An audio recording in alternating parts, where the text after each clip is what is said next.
We are not a retro game company. This is an official statement that comes from the current president of Sega of America. And man, I really just want to talk about this, break this whole thing down, and just kind of give you my thoughts on the matter. So this comes from one of many news articles that I've been reading. I'll leave the link below to the one that I've been reading about it and stuff, but this stems from the question that they were asked recently of, what is their next mini console going to be? They've made many different consoles so far. They made the Genesis Mini, and then the Genesis Mini 2, and then the Game Gear Micros, those little handhelds and stuff. And so people have been wondering, so is it going to be the Sega Saturn or the Dreamcast next?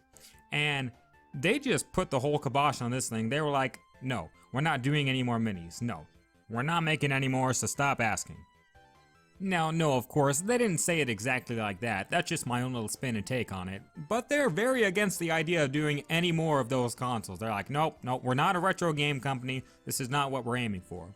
He goes on to explain some of the reasons why, and basically says that, like, they want to cater more to the modern gamers. And I completely understand that. They want to try and just capture the modern scene, and you have to keep up with trends and stuff to be relevant, right? I mean, you can't just cater to retro gamers, but like, why not have both, right? Like, you can still cater to retro game fans and modern game fans. Now, yes, with those consoles, like the NES Classic and stuff like that, these mini consoles are very niche, right? Like, they're not gonna sell like amazing, right? Like, they're for a certain demographic. So if they really just don't seem profitable, it's fine. It's not a big deal.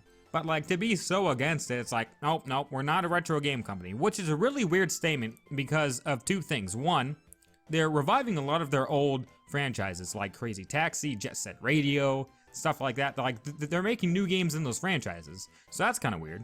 And number two is, recently they've been talking about some type of streaming service, to stream their games on there, like Nintendo Switch is doing, and Xbox and stuff like that. So that's also a little weird. You say you're not a retro game company, but yet it sounds like you're gonna make your service, or make your own subscription service to maybe be a retro game company.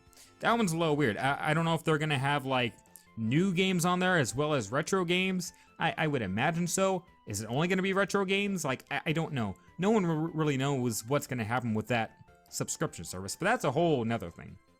Basically, what we're talking about here is Sega said, we're not a retro game company. We're not making any more of these mini consoles. Now, maybe down the road they will, but at the current moment, the president was very clear that we ain't doing that. No, that's not their focus, and they want to focus on more modern games and stuff, which is completely fine.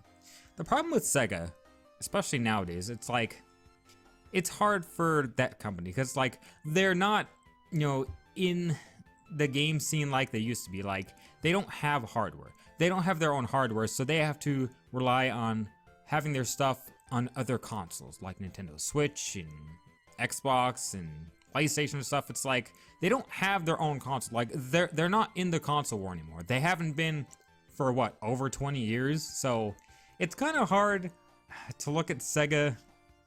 I don't want to say like that it's hard to look at them as a game company, but like, sometimes it kind of is. Like, it's just like, yeah, they still make really good games. They still make really good software, but it's like, they don't have their own console.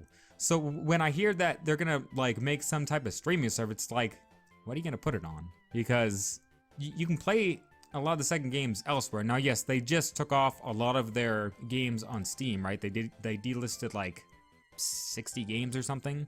And like, I don't know, there's still games on Nintendo Switch Online. Are they just gonna take those off too? It's like, I don't know how they're gonna do that, but I don't know. I really don't know what Sega's gonna do. I would love to see them actually get back into the console wars. I would love to see them release their own type of console. Like, I don't know if they could do some type of like streaming thing or whatever. I mean, I'm not down for the idea to have like a streaming only console. Didn't Google do that, or Amazon? I can't remember, but someone did that, and it didn't work very well. I'm not down to have just like an internet-only streaming console, but I would love to see them do something different. That would be really cool. I would love to see Sega make a comeback. There was another article I was reading. I'll probably cover that next time, or maybe cover that in the next day or two, but they were talking about they want to make Sega like big again, you know, and they were talking about Sonic Adventure. And that one's interesting because I have a lot to say on that one, so I'm not going to say anything in this video about Sonic Adventure and how maybe they're talking about making something new. I don't know. I'm going to talk about that next time or later on. But that's all I want to talk about. Just Sega saying we're not a retro game company, and there's a lot going on with Sega right now. So that's all I kind of wanted to go over. Thanks for watching. See you next time.